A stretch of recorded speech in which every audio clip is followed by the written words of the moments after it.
have an anecdote. Okay, I'm going to do the intro first, then we'll do your anecdote. Why? Okay, go ahead. Go ahead. Anecdote first. No, do your intro. Hey, everybody. I'm Katie. I'm Becky. And this is Live, Laugh, Lorcana. That was so unreasonable of me. Yeah, whatever. It's actually an anecdote of ours. Okay. Okay. So I was talking to Mom today, and did she tell you about the birthday party? Yes, she did. Okay, so our grandpa is turning 95, and our aunt had the idea that we would sing a song for grandpa, and that each of the grandkids would get a verse to perform. And the way that I would rather light myself on fire than do that. Light yourself on fire. That's so extreme. Do you not agree? No, I agreed. I was like, immediately, no. But Mom didn't have to ask us. She just said no because she knew there was no way we would do that. I know, but I just thought it was so funny. And like our family, our dad's family is pretty musical. We are not. You've heard me sing on the show. Nobody wants that. No, we love it. But this is like the contrast between our dad's family and our mom's family, because our dad's family is just like a family of showboaters. They all are performers. They are all. Yeah, we don't have that gene. No. No, we are neither musical, and we also don't want to be the center of attention. Mm-hmm. Yeah, we follow Mom's side, which is like literally run if there's a camera in the vicinity. Like just run. Yeah, good thing we're public figures, right? You're right, exactly. Speaking of public figures, you had a bit on the Illuminateers live stream. You were invited to the Illuminateers live stream Monday. A bit? I'm sorry, I was a guest. You were a featured guest Thank you. on the Illuminateers live stream, and your background was on point. It does not look the same right now. Right now I'm looking at a wall, but your background for the Illuminateers live stream was perfection. That's because I recorded downstairs. And can I tell you something? I didn't even curate it. It already looked like that. Wow. I know. Impressive. Why don't you use that all the time? Because it's downstairs in my library and there's kids around all the time. Gotcha. But that was after bedtime, so I had it to myself. It looked great. Thank you. I thought it was pretty cute. So yeah, but it was super fun being on the Illuminateers. I really enjoyed it. I had a great time. Mm-hmm. I had a great time watching it. Mm-hmm. Baker, super cool. I'm a huge fan of him. Liam, obviously, friend of the show. Knive, also new friend of the show. I mean, like, we like Knive a lot. Knive's in our Discord, and he's a delight. So it was really nice to talk to him, quote unquote, in real life. Mm-hmm. And I always love the Illuminateers live stream. Hanging out and chat. It's fun. We like to chat. I like that better than being on the camera, personally. No, we do so good when we're together. Meh. You do. You do good all the time. Although Tony messaged me and she was like, "You did good on the Illuminateers. You didn't seem as nervous as you usually do." It's like, thanks, girl. Appreciate that. See, I make you nervous. See, without me, you're like, cool dang. I think it was just a nice atmosphere. I don't know. Liam's cool. Knives cool. Baker's cool. I didn't feel intimidated. Mm-hmm. And also, like, we were talking kind of into the Inklands, and we weren't talking about things I don't necessarily know much about. Mm-hmm. Not that I'm saying I'm like an expert or anything, but like it was all topics I kind of like had my own thoughts on. Yeah. So it didn't feel as intimidating as it could have been. Speaking of Into the Inklands. Yeah. We're about to go into the Inklands. We are. We probably should have recorded Saturday. Why? So we can talk about our starter deck tournament. Oh, yeah. Well, I figure we're gonna do a big show on Into the Inklands next week, 2 weeks from now, because we have a guest coming on that is better at deck building than us. So I thought that would be a good time to talk about Into the Inklands and all the fun things you can do with it. Such a good idea. Mm-hmm. I love it. Very exciting. We'll touch on it today. But first of all, the Rise of the Floodborn chapter is kind of over. Yeah. So like I always when I go to League, I usually buy 3 packs. So since like finally it's going to switch over to Into the Inklands, that means that I can buy singles because I haven't been buying any singles because I'm like, if I open 3 packs a week and then there's a beast in it, I'm going to be mad that I paid $40 for one. But I finally pulled the trigger and ordered all the singles that I need on TCG Player. Before it was $40. Well, Sad Beast was $40, and I ordered Oh, 3 of them. nice. But then the Green Beast Relentless was $10 when I got it, and then $40 like 3 days later. Look at you. Stocks, baby. Mm. Stonks. I bought my first singles as well, for Lorcana at least. I had previously bought Magic the Gathering singles for my husband, but first Lorcana singles. Do you want to know what I bought? Yes. I bought Belle Strange but Special. I bought 2 of them. That's a good one. How much were those? They were $27 a piece. Oh, they're high. Wow. Yeah, didn't love that. I've never pulled one, and like I feel like that would be a fantastic in a ramp deck that I've always wanted to build. And like without those cards, like what's the point? So we'll see. And with the announcement of the new Grandma Tala, I like also want that. So we'll see what happens. That's great. I love it. Yeah. Your Sapphire Fantasy. I love Sapphire. I know you're anti-singles, but can I tell you that I went down and counted all my puzzle pieces, which is like your basically receipt to tell you spent money on a pack. And I spent about $1,000 on sealed product and only pulled 1 beast. So do with that information what you will. Wow, that's crazy. I've pulled 2. Wait, 1,000 Rise of the Floodborn?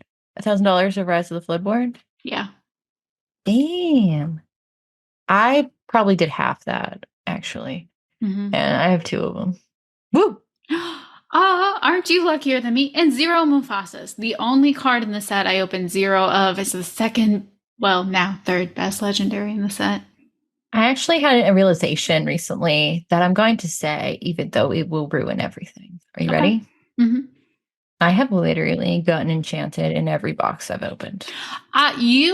You keep saying that you don't want enchanteds to be more common than they are, and I don't think you realize the ridiculous luck you've had. I'm saying, well, I'm like pulling 1 per box. I'm like, come on, guys. And I opened it a gift set. It's like ridiculous luck with enchanteds, like ridiculous. And now it's over because I said it. So, but it's important to say.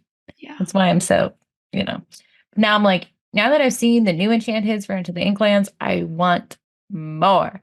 Although, like, it's TBH. I thought first chapter enchanteds were fantastic. I'm gonna be honest. I thought there were a couple stinkers in set 2.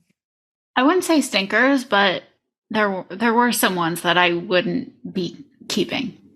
Yeah.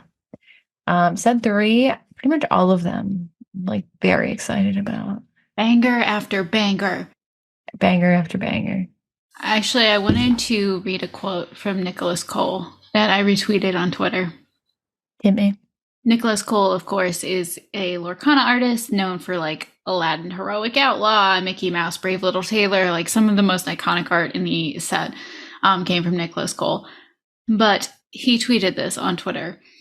Chapter 3 and beyond, you're definitely starting to see the art that's been made by artists after the launch of the game, where the combination of us seeing, wow, people like the game, and wow, the other artists brought it, is pushing the art team to even greater heights. Beautiful. Do you feel like we've seen that? I feel like, yeah, for sure. Right? Like, it's so good. And I love the idea that, like, we motivated that by how, excited people were about the game. Like, we love it. Give us more. And they're like, let's do it. Yeah. And of course, Nicholas Cole is one of the artists on the Ursula Enchanted for the set, which is fantastic. One of my favorites. Are you prepared to say what your favorite Enchanted is? I said it on the Limited stream. But not everybody watched that. I mean, I they know, I should. You know, all I know. should. I'm just kidding. My favorite is, which is interesting to me because I wasn't like super into non-character enchantments, but and then Along Came Zeus is my favorite. It is so good. It's gonna look amazing in real life. I mean, it's such a beautiful card, and the art is just so good. I do love that one, and I would be ecstatic to pull it. My favorite is Ursula, Deceiver of All. Like, I think that is the most incredible thing. It's gorgeous, gorgeous. Um, Other favorites of mine is also that one. Ursula's incredible. The Jafar is really solid. I also love the Chernobog. Oh, that's a good one. Although if you look at the Chernobog art, there's like tons of business going on in the bottom. Do you know what I'm talking about? Yeah, And I I just do. like, I want the full art. Let Yeah. me see it. Let me see what's going on down there. There's a lot of color happening, beautiful swirls. Let me see them. But I would love to see full art of all of them. Yeah. I do like them all, but I had the same reaction to you as the one people were so excited about was Scrooge McDuck, and I'm like, I don't know if I'd keep that one. Yeah, but I'm just not a huge like DuckTales fan. Not that I don't like it. I've just never really watched it except when I was a kid and like a few episodes of the new one. So I'm like, Though on the topic kind of of enchanteds, it would be good to pick a few lanes in Lorcana of what you care about, because if you try to do everything, you'll go broke. 100%. But like, I am trying to do that. So I'm actually considering selling some of my 5 enchanteds, because like I want one in each ink color, but like I have 2 amethyst ones. Like I don't know if I need that kind of That's thing. a really good point. Well, I'm stuck with 2 of them because I already had them graded. And then I have 2 others. You can sell graded cards too, especially the graded 10. Oh. Oh. You know what? That never occurred to me. Can you sell those on TCG Player or do you have to do like an eBay route? I think most I've heard of people doing it on eBay, but I don't know. Interesting to think about. I've also given up my dream of getting the pins, because with how big our league is, I'm only going to get those if I buy those on eBay, and that's too expensive. So I've decided play sets and play mats are what I'm collecting. Like I want 4 of every card from every set so I can play with it if I want to. And play mats. The play mats are too good. I can't not get them all. See, interestingly, I don't have any playmats from set 1. And I only got the Beast from set 2. And I'm also not super invested in a playset. So I think I might focus on pins. That's fair. I love pins, man. There's different stuff for everybody. I love it. Yeah. And I pitched in the Discord that I should get one of those like Girl Scout sashes and just put all my pins on it and wear it to league. I think that would be lanyard fine. Like Girl Scout sash, so cool. And I'll like stitch a little Live Laugh Lorcana patch on it. Do it. Because I did get 1 pin from last set. I just need, the others. What's my other lane? I don't think I have one. Look how fiscally responsible I am. It was going to be deck boxes, but you haven't bought any of them, I don't think. No, I can't find any. Devastating. Wouldn't those look cool on my wall? They would. Bummer. We are flush with playmat. I have all 5 that have been released so far, and I have the Stitch on pre-order. One store was letting people pre-order 1 playmat, so I had to choose, and I thought the Stitch would be rarer, so I pre-ordered the Stitch playmat for set 3. Oh, wow. I really want the Moana. I want them both. I was just taking a bet that the Moana would be easier to find. I just hope I get one. It's so hard to get a playmat. I don't know why. Why is it so hard? They're great playmats. The fact that they only charge, I don't want to tell them. I don't want to tell them they can up the price. But like the fact that those are only $20 is insane. Crazy. Insane. Bananas. For sure. It's definitely like the deal of the products available. Right. That's why I'm like, how can I not collect them all? They're beautiful. They're well made. They're only $20. Yeah, for sure. But pre-orders have been really good for Into the Inklands. transition?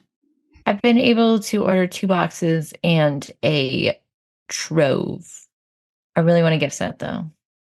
You know what, Katie? Actually, I don't know if you'll end up with a gift set, but I really just want the big cards. So if you have no use for the big cards, I will buy the big cards from you.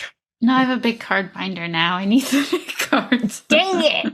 Well, do you remember we were so flush with gift sets the first chapter? Yeah. And I can't find anywhere to pre-order one. I was gonna bring some big cards for Caitlin at League.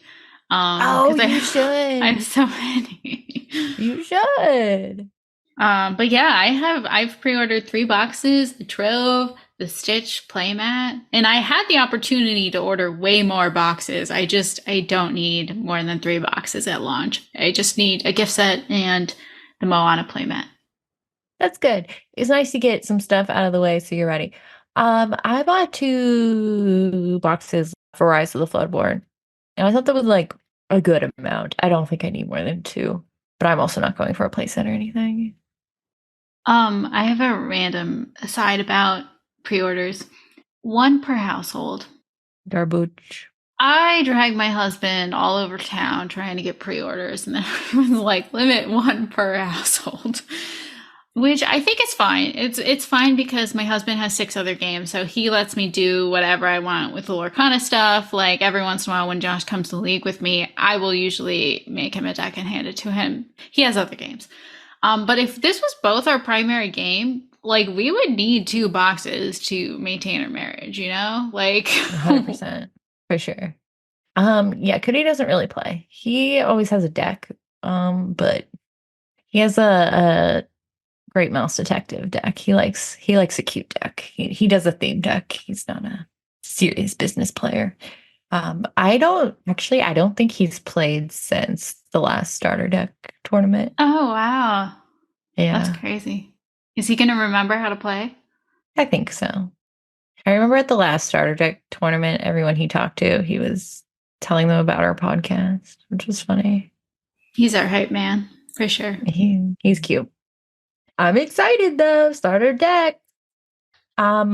Anything else you're excited about? Are you doing any other? No, because it's my kid's birthday. I was gonna say if you're doing any other events, but you're not because you can't because you have to be an aunt. Yeah, which is fine because we have a lot of going on right now. So great. I'm excited. Yeah.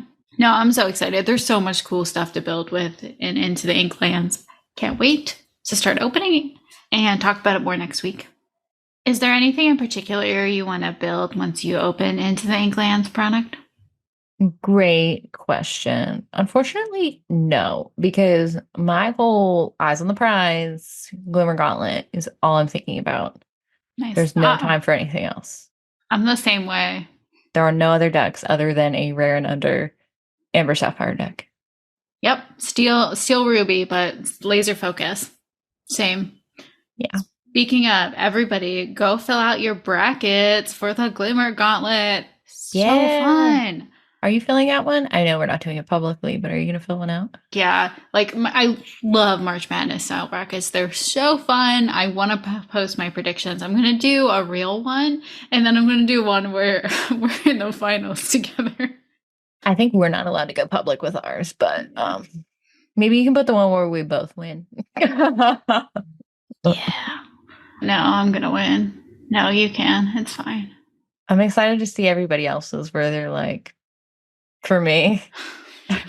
I was so excited about it. And I went in and told Josh, and he's like, are you excited about it? Do you really want to see that only 1% of people said you'd get to round 2? Like, right? 100%. You, me. The expectations for me are on the floor. There's no vote of confidence coming my way. I promise you. But like, even if that happens and it is only 1%, I'm just going to say that's a reflection of the ink combos, not of the people. I mean, we have assigned ink combos, and some are better than others. This is not like me being self-deprecating, but I literally don't think there's anybody else in that tournament that people think will do worse than me. Not self-deprecating, just a fact. Based on my reputation alone. We love an underdog. Everybody loves an underdog story. I know. I can't wait for you to prove them wrong, girl. Hey, we'll see. You went to League once. Do you have any stories from League? Oh, okay. Well, at League, I forgot. I went 3-0. You go, girl. It was actually hilarious because Josh was there and he was running a deck that you gave him. Mm-hmm. And afterwards, he came over and he said he did the Becky special, which is a 0-3. I'm like, I got 3-0 tonight. Swears at Josh. And I got a Rapunzel pin. So it was a very successful thing for me. Although I don't know if this is because I'm a girl or it's just something people do, or if it's because I don't look like I am good at things. I don't know. But I feel like anytime I beat somebody, they explain to me why they didn't win. Is that just a thing? No, that's just a thing people do when they don't like to lose. They tell you how they lost because of a mistake they made. They're like, oh, if I had just done this. Yeah, or like a bad draw, or like, oh, I made a change to my deck. I guess I should know. I'm dirt. No, that's so freaking common. The immediate excuses, which is like something that would never occur to you to do. I know. Like you would never. Next time you lose, you should do that. Yeah, I would have won if I brought an entirely different deck and knew more about it.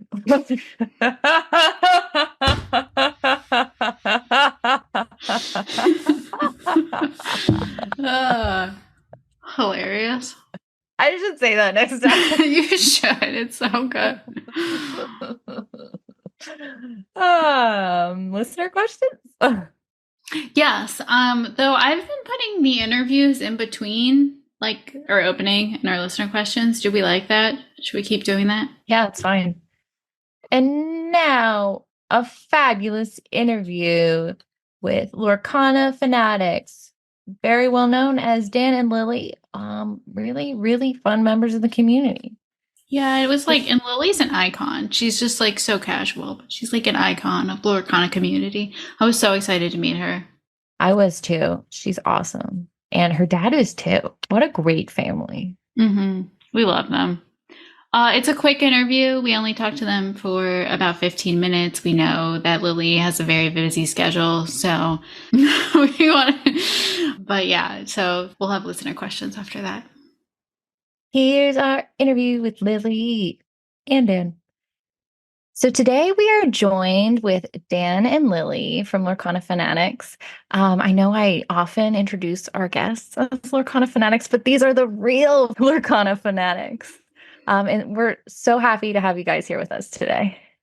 Thanks for having us. Yeah. So just to start, we were going to ask, have either of you played any other card games before Lorcana? Lily, do you want to go first? No. Me neither. I wouldn't say I played. Right? So I definitely remember my first was the Star Wars collectible card game. Yeah, I collected it. Yeah, I didn't really play it. And then Pokemon, collected it when I was... Didn't play it. She's calling you out. She is. Lorcana is truly the first game that I've played. And it's been such a joy to not just vicariously live through Lily, but to do something together with her. Yeah, I bet. I'm sorry, I don't know. How old is Lily? 7. 7. Nice. Nice. Whose idea was it to start playing Lorcana, and what made you want to play it? Daddy.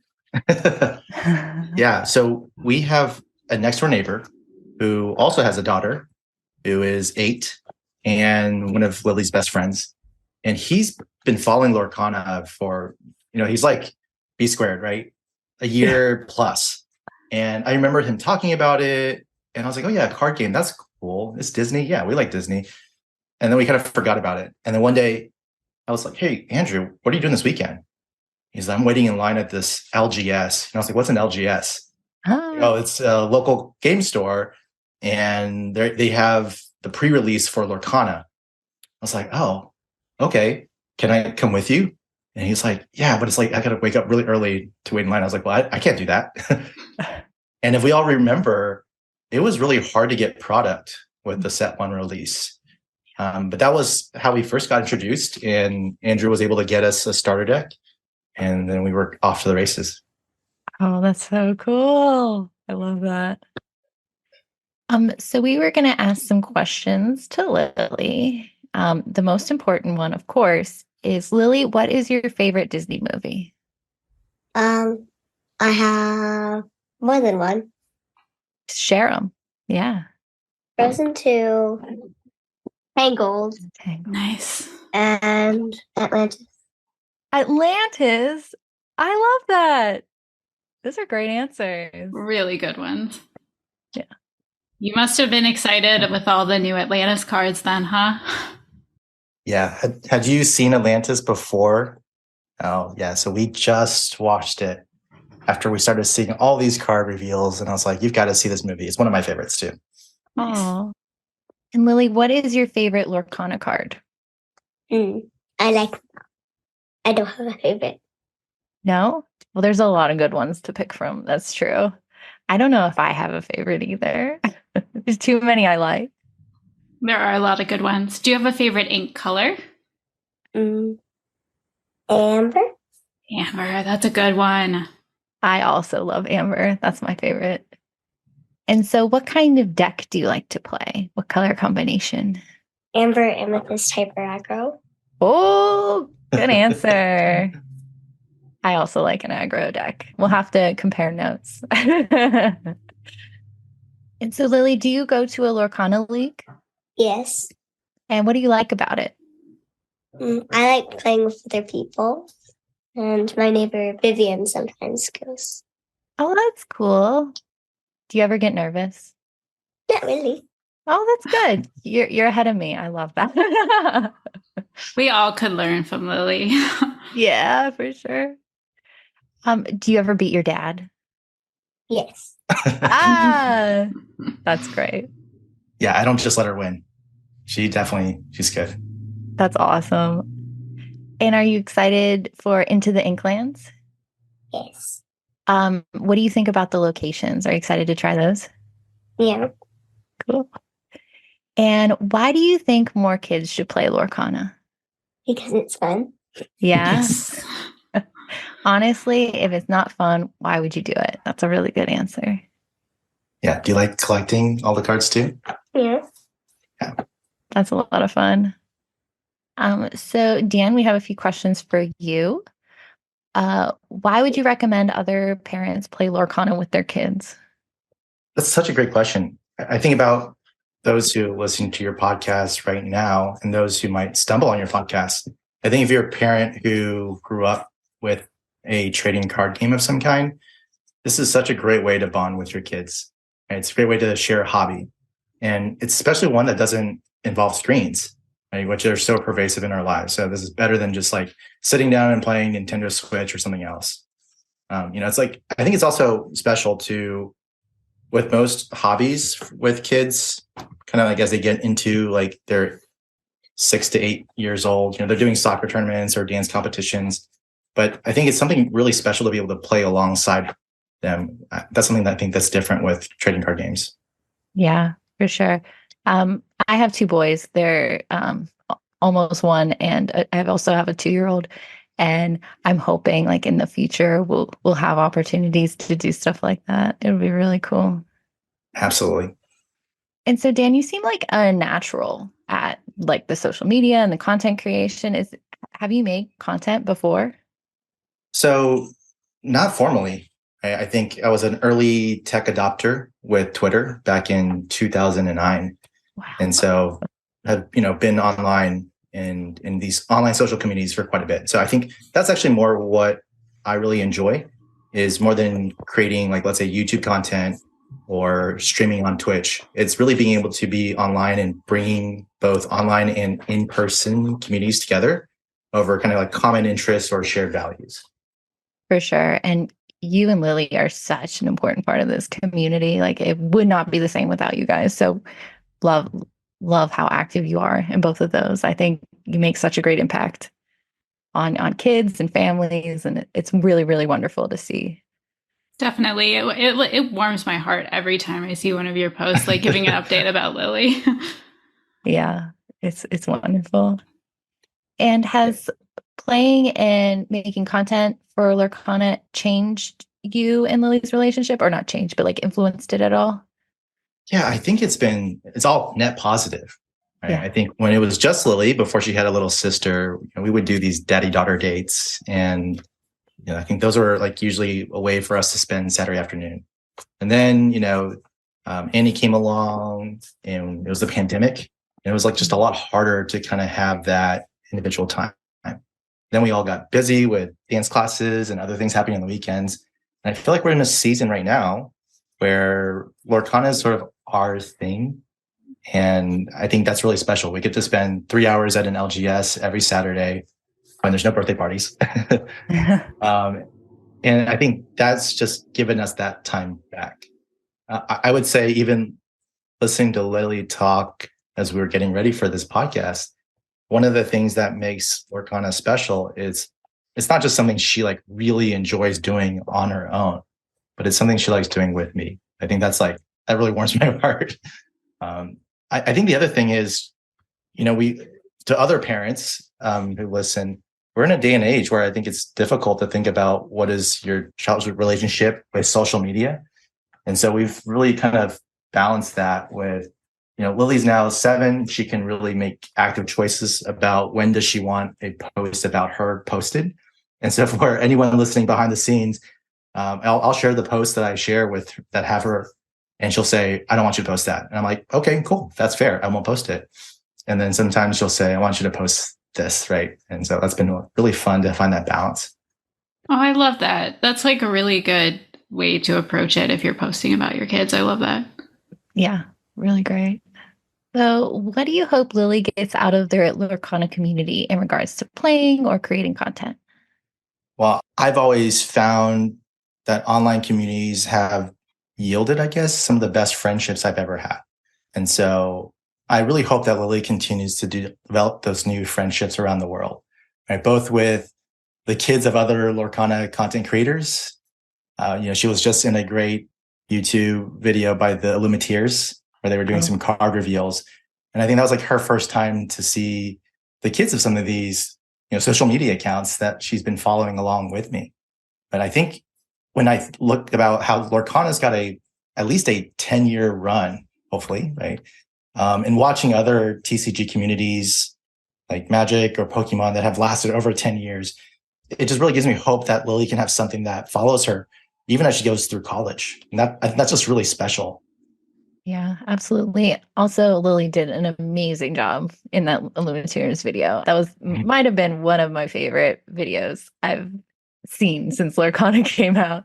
Really, really fun. Really, really cool. I love seeing younger people engaged in the game, and we talk a lot about like representation and stuff like that. So it's really, really, really special to be able to see kids, maybe even particularly kids of content creators, like being involved and being families and being able to enjoy like a very, very cool thing together. So I'd love to see that.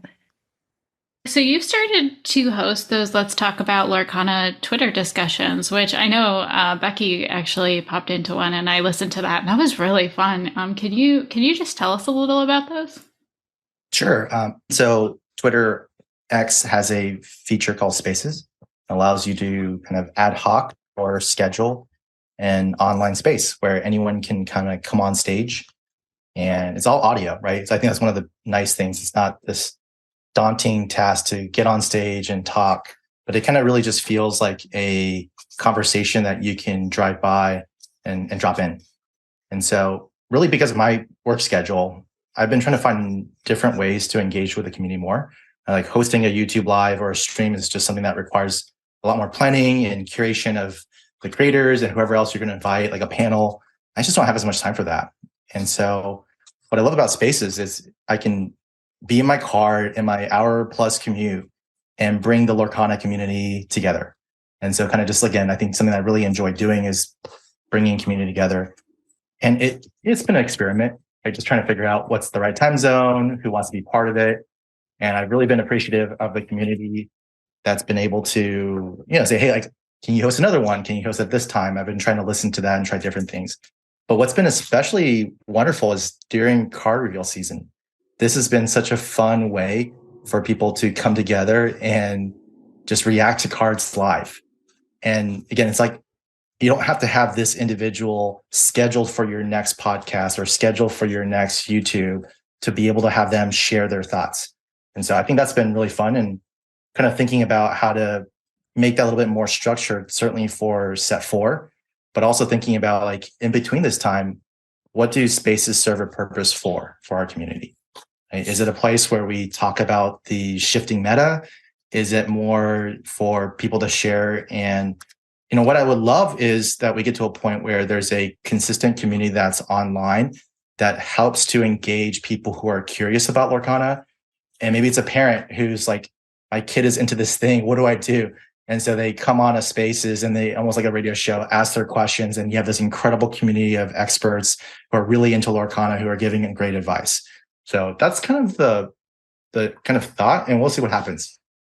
I absolutely love that. Yeah, I'm thinking of our parents. Anytime we got into a hobby, they would just be like so lost. Like that would have been the perfect kind of thing for them. Yeah. Mm-hmm. And really cool, because the sort of being able to have impromptu conversations with like anybody in the community who wants to chip in, I think it's just like a really, really, really great idea. Excellent for the community, honestly. Did you say you record those in your car? Yeah. Oh my gosh, your sound setup in your car is better than anything I have. I just have an iPhone, and it sits on a little magnetic dock. I hit start and I'm just driving. That's incredible. I think that's all the questions that we had for you guys. Do you guys have anything you want to say? Is there anything you want to say? Well, just keep questing. Yeah. No, if you're a parent of a 4 to 5 year old and up, and you found this podcast, definitely give it a listen. And I think Katie and Becca, you've done some incredible things with your podcast and building a specific kind of community. And we're really grateful to be on this podcast and to be a part of it. Oh, you're so kind. I'm a huge fan of what you guys do. And so I'm so thankful that you guys were able to come talk to us, because we've been talking about it for a really long time. And we're like, I don't know. Do you think they'll do it? So thank you for being here. Yeah, thank you. And thank you, Lily, for playing, because you're going to inspire other kids to do this. And it's amazing. You're welcome. Oh. So can you guys tell us and everyone out there where they can find you? Absolutely. You can find us on all socials at Lorcana Fanatics. And we hope to launch something on YouTube this year for Lily to talk more about Lorcana. Kind of saying it to give us some accountability for making it happen. But again, we're just excited to be part of the community and look forward to you hanging out with us. Fantastic. Well, thank you again for being here. It was really, really wonderful talking to you guys. And we will see you on the internet very soon. Absolutely. See you around. That was our interview with Lily and Dan. Oh, you say Dan like it's an afterthought. We love Dan. I know we do. I don't know. I just feel like Lily's a star. Lily is a star. I think Dan would admit that as well. Lily's got that star quality. It's true. All right. Listener questions. First question. A Parent's Guide to Lorcana asks, have you settled into a color combo yet that you can fine tune for OP? Or are you excited to try everything new that seems fun? Yeah, I'm excited to try a bunch of new things like Titans and Pirates and all kinds of stuff. But I usually connect with Emerald Steel. So that is the color combo I'll be looking to make work once things settle down. I'm also Amber Sapphire Stan. There's a couple things in there that I'm excited to try out. Some really fun Amber cards. I already mentioned I have my eyes on Grandma Tala, Floodborn, and locations, of course. And we got some really fun like possibilities, like a broom deck and that puppy deck. Those both seem like a lot of fun to at least build and try. So many good theme decks. Yeah. I think the Titans deck, though, would be awesome. It looks legit. Like, I'm really excited to make a Titans deck. Me too. And not just because we revealed 2 of them. Yeah, I mean, that's definitely part of it. But yeah. We'll have to make sure we get foils of both of those. Oh, yeah, good call. They're uncommon, so we should be able to. Hopefully. A Parent's Guide to Lorcana also asks, oh, we're getting sentimental.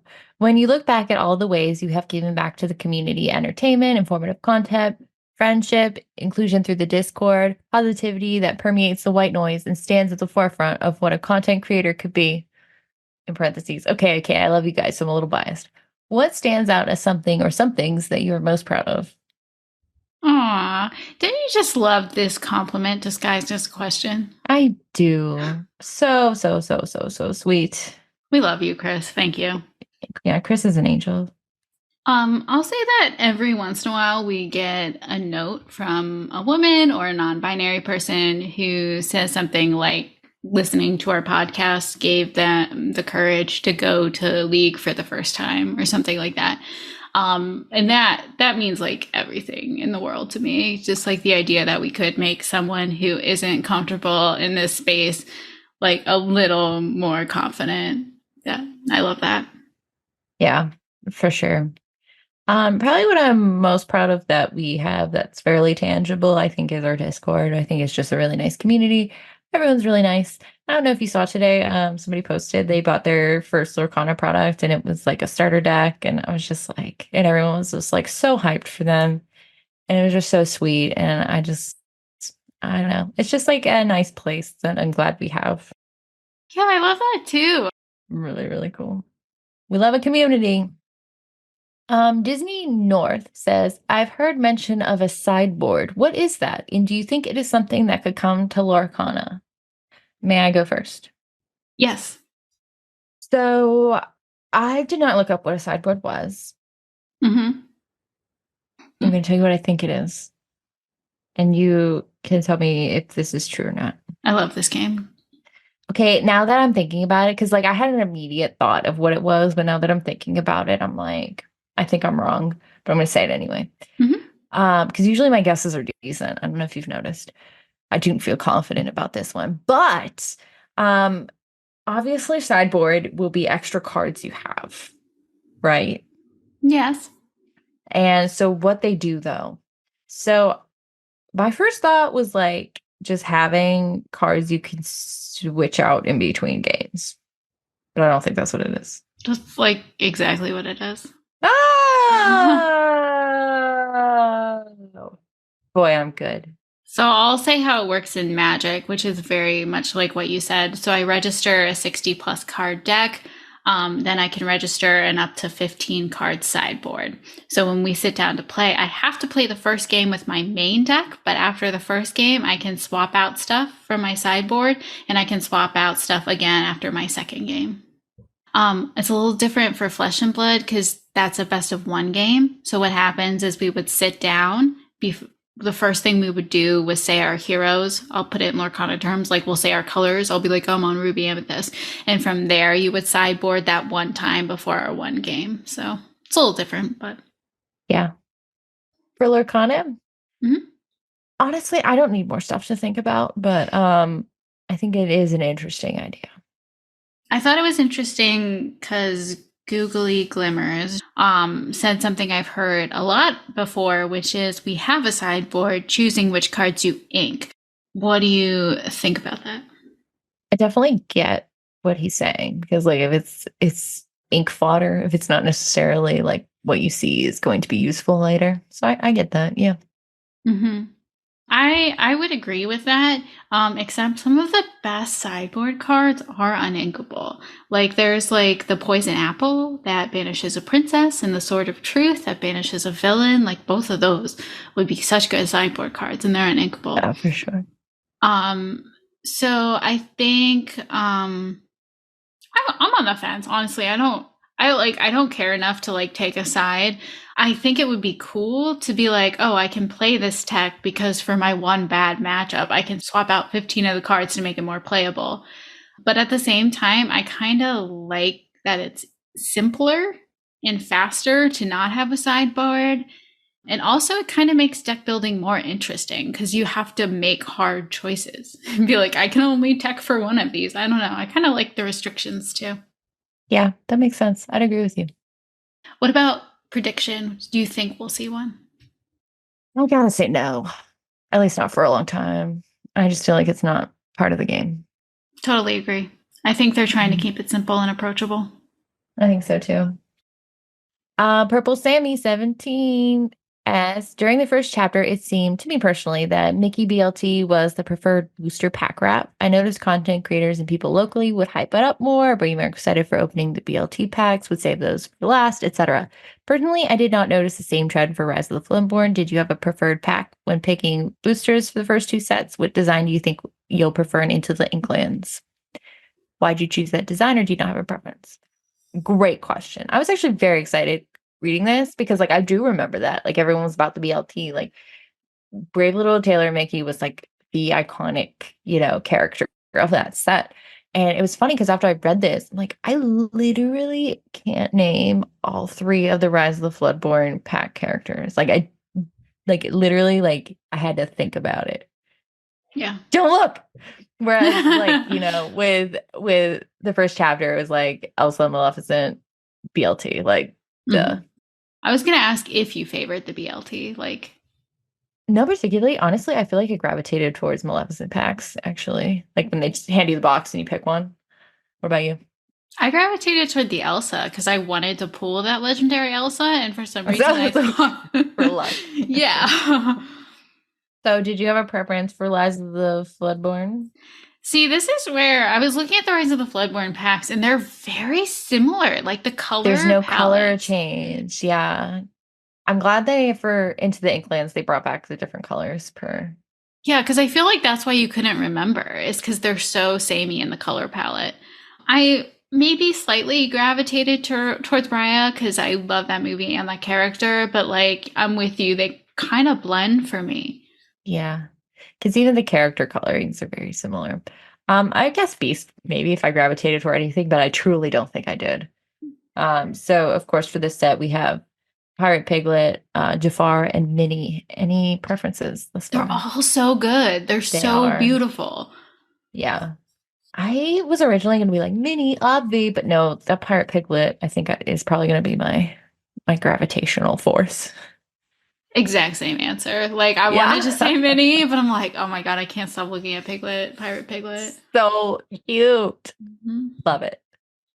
Jedi Geek Girl asks, thought experiment. If Lorcana were to go away tomorrow, would you two still do a podcast together, or would you find another game to get into with one another? Can I answer for both of us?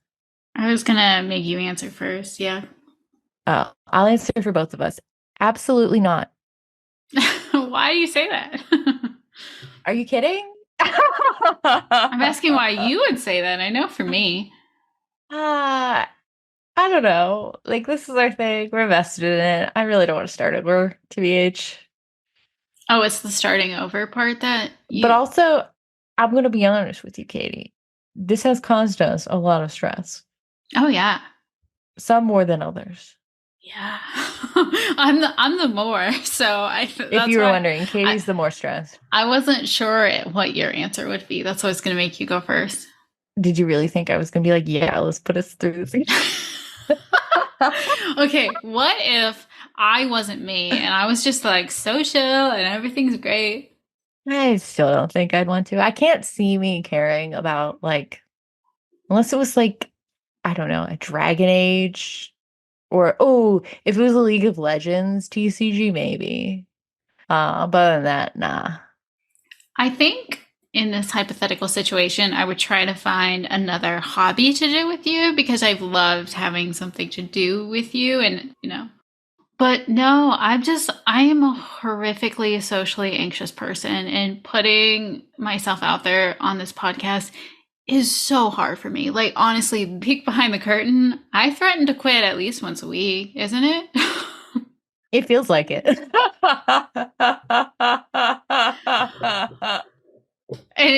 like I threaten to quit. Like, my husband ignores me, Becky ignores me. They know I won't do it, and I won't. And I couldn't because I think what we do is so, so important. Like, it means so much to me, the fact that this has helped anyone feel comfortable in TCG space. Like, I absolutely adore what we do. It's just so hard for me. I think we should talk after the show about getting you some help. You can try. Go to your PCP, ask for a Zola prescription. Next question. Jedi Geek Girl also asks, I'm sure you'll be talking about things you like about Into the Inklands. What are 3 things you each do not like? No repeats. Let's go back and forth. Okay. I thought this was a very fun question. Yeah, I think so too. My first one, which I think we're both going to have. I'm afraid you're going to steal it. Yeah, go ahead. No puzzles. Did you get for letting me go first? No puzzle cards in the packs. Although we have that new like directions thing, honestly, I feel like that's not necessary either. You can put a piece of paper in there or like put a QR code on the back of the pack. I just feel like anything in that pack that's not an extra card is a waste. I'm going to say something completely different, which is that there's no Pluto puzzle because B Square said that on This Week in Ink that he was hoping there'd be like a Pluto puzzle in this one. And so like the mini Mickey, and I can't unhear that. Like I just want it so bad. Like the Pluto one, that would have been so good. Yeah, it would have been for sure. Other complaints I have, the Sheriff of Nottingham pin. What is that? I don't want it. Just kidding. I'm going to get it. I'm probably going to pay way too much for it. But I just feel like even if you wanted to do Robin Hood, I feel like there were other options. Probably just Robin Hood, right? Is what you would have picked. Well, it's steel, so I guess it would have to be. But like that Maid Marian card is fantastic. Mm-hmm. I'm going to say the Queen's Castle. It is, in my opinion, the best location in the set, and we gave it to Amethyst. Like, Rude. Amethyst already has everything. They don't need a great location. They don't need more card draw. Mm-hmm. And then the third thing I'm least excited about is I got to learn new stuff. And nobody can explain to me where I put these locations on the board and where the cards go. Orbiting around them. Nobody can explain that to me, and it's a lot of stress. We'll figure it out tomorrow. Yeah. My third is the Heart of Atlantis. So, like any good Lorcana fan, I made my family watch Atlantis the other day. Okay? So in the movie, the Heart of Atlantis is like this incredible thing that creates like a protective ecosystem around Atlantis so it can survive underwater, and it keeps the people of Atlantis alive for thousands of years. And we're watching this movie and Josh is like, oh, the Heart of Atlantis is in Lorcana now. Like, surely it's an incredible item that gives your entire board resist and it heals all of your characters every turn or something like that. And I had to be the one to tell him that it's just a double strength lantern. That was a great answer. And a deep cut. For film, I mean. Yeah, this was definitely not top-down design. But that's just like, I point that out because it's a very rare flavor fail. Like normally they get it so good and it's like, this makes perfect sense and you nailed it. This is noteworthy because it's a rare exception. For sure. What's funny, I didn't really, well, it's been eons since I've watched Atlantis. I know I have to, but I have so much to do, honestly. I don't have time to live, let's be honest. I hear that. And then, just in case, Etsy asks, what is your favorite art detail? For example, mine is Cinderella's sword, Miss Peas, and Prince Charming holding that shard to find her instead of the glass slipper. That is a great answer, and I also like that the fairy godmother is making the sword in her card, so that all ties together so nice. So I recently watched Lilo and Stitch. So I'm going to say Carefree Surfer Stitch because he's holding a peanut butter sandwich because every Thursday Lilo takes Pudge the Fish a peanut butter sandwich. Good answer. Good answer. I love it. So I struggled with this question because of how I don't know. I'm so focused on Into the Inklands. But I really love in the new Ursula Enchanted how the cursed merfolk There you go. Are the audience at the bottom. I think that's really fun. That's pretty cool. And she's performing for them and they're a captive audience. Hilarious and iconic. From Crystal. via YouTube. I'm probably becoming one of the more casual turning competitive players. I really learn a lot from watching the content about how decks are built and what to mulligan for and how to play through your first turns to optimize them. I think my question leans more to Katie. Sorry, Becky. It's okay, Crystal. Nothing personal. Where do you start and how do you approach people that might be doing well at League and seem to always know what is going on in an answer to everything to learn the more competitive style of deck building and play? Actually, Becky, do you want to answer first? Because you've done this before. I actually have done this before. And you know what? Well, okay. I come off like kind of pathetic when I did it. You know, just like I approached somebody who I know is just like super good. And trying to think of a word other than simp. I'm just like, I know you're so good. Like, oh my God. No, it wasn't like that. It was just like I know you know a lot about this game. Like, do you mind if I, bounce something off of you for my deck? Or like, I was just curious. Like, I have this deck and I'm like struggling with X. Like, is there something that you could possibly recommend to me if you have time? No big deal if not. And then if they do it, you're like, oh my gosh, thank you so much. You're a Lorcana god. That's don't do yeah, don't do that. Yeah, just be like, oh, thank you so much. I really appreciate your time. Yeah, that's good. I feel like this is something that's really easy to do if you have matchmaking, because when there's matchmaking, there's usually time where you're just sitting there before the start of the next round. So the thing, you don't ever be nervous doing it, because people who are competitive about this game love this game. Like, you don't get competitive about a game you don't care about. Like, they love talking about it. They want to talk about all of the things. So I don't know. I'll just sit there and be like, so what do you think of this card? Like, what do you think of this? Like, what do you think, what decks are the right ones to play? What decks do you think counter your deck? What decks do you think counter my deck? Like they're so happy to talk about it. I'm always happy. I love talking about this kind of stuff. So you don't talk about it with me.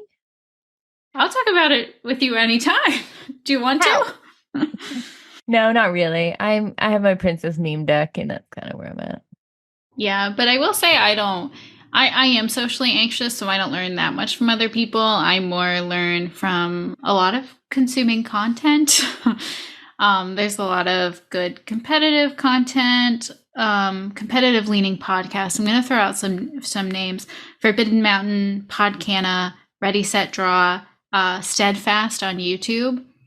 Watching gameplay is probably the best thing you can do. I don't have time to sit and watch streams, but if you can sit and watch somebody streaming games and just like, they'll be like, oh, I'm going to play this less obvious line that you probably wouldn't have, because I'm actually expecting them to play a Lady Tremaine next turn, or I'm expecting them to play a Fox here, so I'm trying to play around that. Like, hearing those kind of thought processes is really helpful. So watching streaming is very good. Oh yeah, and then just play. I love to grab lists from tournaments and play with them. That's probably one of my favorite things to do. Good answers. You made me think of something I'm excited to build, though. Ooh, what is it? So with the new Queen of Hearts, with her little villain bonus, that makes me, in Amber, that makes me excited, because I've been trying to get Hades, King of Olympus, to work for me since set one, and I feel like we might have a shot now. You're gonna do it finally. Yeah. Oh, and Chernobog's there too. So Amber something villain stat coming soon. I think that could be legit, honestly. Yeah. So, anything else? Just featured creator. Katie, tell us about our featured creator. Our featured creator is Lorcana Girl. Lorcana Girl is a Disney lover new to TCGs who has dived into Lorcana. She posts fun reels on Instagram of openings, news updates. She had a fun one on a draft she came second place in, and she streams gameplay on Twitch. I haven't tuned in for the streams, but I watched one of her VODs and it was a ton of fun. She's super friendly and positive. She talks to everyone in the chat.